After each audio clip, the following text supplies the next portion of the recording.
মার্কেটে এখন চারিদিকে একটা কথা খুব প্রচলন হয়ে গেছে বা খুব মানে আলোচনা হচ্ছে, সবাই বলছে, সবার মধ্যে একটা বড় কনফিউশন তৈরি হয়েছে যে ইউপিআই ট্রানজাকশনের উপরে নাকি জিএসটি বসাচ্ছে সরকার বা ট্যাক্স বসাচ্ছে সরকার। এইটা সব কথাটা কি সম্পূর্ণ সত্যি না মিথ্যে সেটা আজকে বলবো আমি।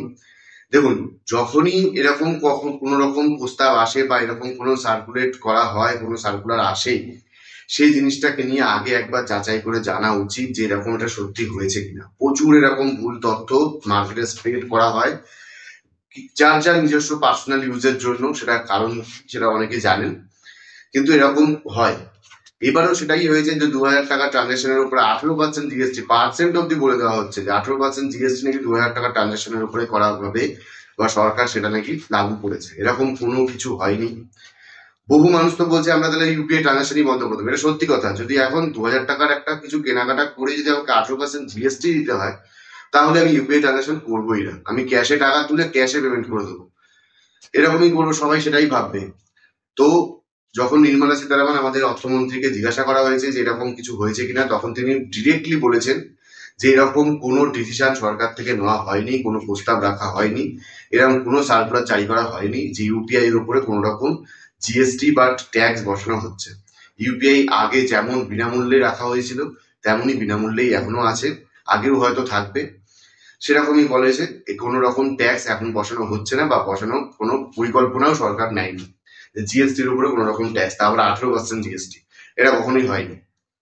তো যেটা হয়েছে, ইউপিআই এর উপরে একটা ইনকাম ট্যাক্সের একটা ব্যাপার এসছে, সেটা নিয়ে আমি আলাদা ভিডিও বানিয়েছি, আগেই বলেছি সেটার মধ্যে কি আছে, কি বিশেষ ভয় পাওয়ার মতো কিছু নেই, সাধারণ ব্যাপার, স্বচ্ছ জিনিস।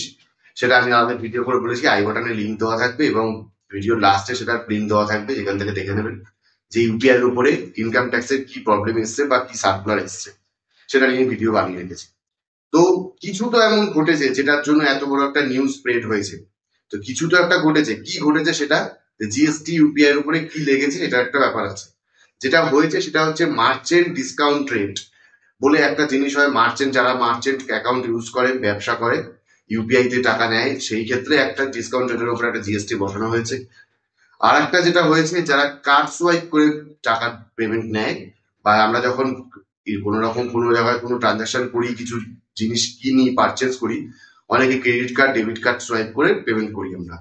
সেইটা যখন যারা নিচ্ছে, যে ব্যবসাদার নিচ্ছে, তাদেরকে কিন্তু ওই টাকার উপরে একটা জিএসটি দিতে হয় বা একটা ট্যাক্স দিতে হয়। সেই ট্যাক্সটার মধ্যে একটা 18%-এর ট্যাক্স বসানো হয়েছে বা কিছুটা বেড়েছে, এরকম কিছু একটা হয়েছে। সেই জিনিসটা একটু সবার না বোঝার মধ্যে, সবার জরুরি নয়, সাধারণ মানুষের জন্য, সবার জন্য খুব একটা জরুরি নয় জিনিসটা, তার জন্য আমি ডিটেলসে বোঝাচ্ছি না, কিন্তু সেটা অনেক কঠিন ব্যাপার আর বললে অনেক বড় হয়ে যায় ভিডিওটা। তো সাধারণ মানুষের যেটা জানা জরুরি সেটা হচ্ছে গিয়ে ইউপিআই এর উপরে কোনো রকম জিএসটি বসানো হচ্ছে না বা হয়নি।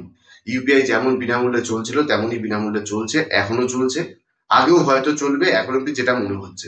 সরকার থেকে কোনো রকম পরিকল্পনা করেনি। নির্মলা সীতারামন আমাদের অর্থমন্ত্রী পরিষ্কার কথা সাফ জানিয়ে দিয়েছে। তো এই নিয়ে ভয় পাওয়ার কিছু নেই। যেমন আপনারা যা ইউজ করছিলেন ইউপিআই, যে কোনো অ্যাপ, সে যে কোনো অ্যাপই হতে পারে, সব অ্যাপই আপনারা ইউজ করতে পারেন, কোনো সমস্যা নেই। কোথাও কোনো জিএসটি লাগানো হচ্ছে না, এটা সম্পূর্ণ বিনামূল্যেই এখন হচ্ছে। যে ভুল তথ্যে পা দেবেন না। আর একটা কথা বলে রাখি, এই যখনই এরকম ধরনের কোনো গল্প আসে, কোনো রকম ভুল তথ্য মার্কেটে আসে, নিউজ আসে, তখন কিন্তু একটা ফ্রড হওয়ার চান্স অনেক বেড়ে যায়। বিভিন্ন জায়গা থেকে ফোন আসতে পারে, আমি ব্যাংক থেকে বলছি, ইউপিআই কোম্পানি থেকে বলছি, বিভিন্ন জায়গা থেকে বলছি আপনার এইটা লাগবে, এটার ওটিপি লাগবে, এই ধরনের অনেক ফোন আসতে পারে। এই ধরনের সমস্ত ফোন থেকে দূরে থাকুন। কোনো ফোনে কোনো রকম তথ্য দেবেন না। মাথায় রাখবেন, ব্যাংক থেকে হোক, ইউপিআই কোম্পানি থেকে হোক, যে কোনো জায়গা থেকে আপনাকে ফোন করে কখনো আপনার অ্যাকাউন্ট নাম্বার, সিভিভি, ওটিপি এগুলো চাইতে পারে না।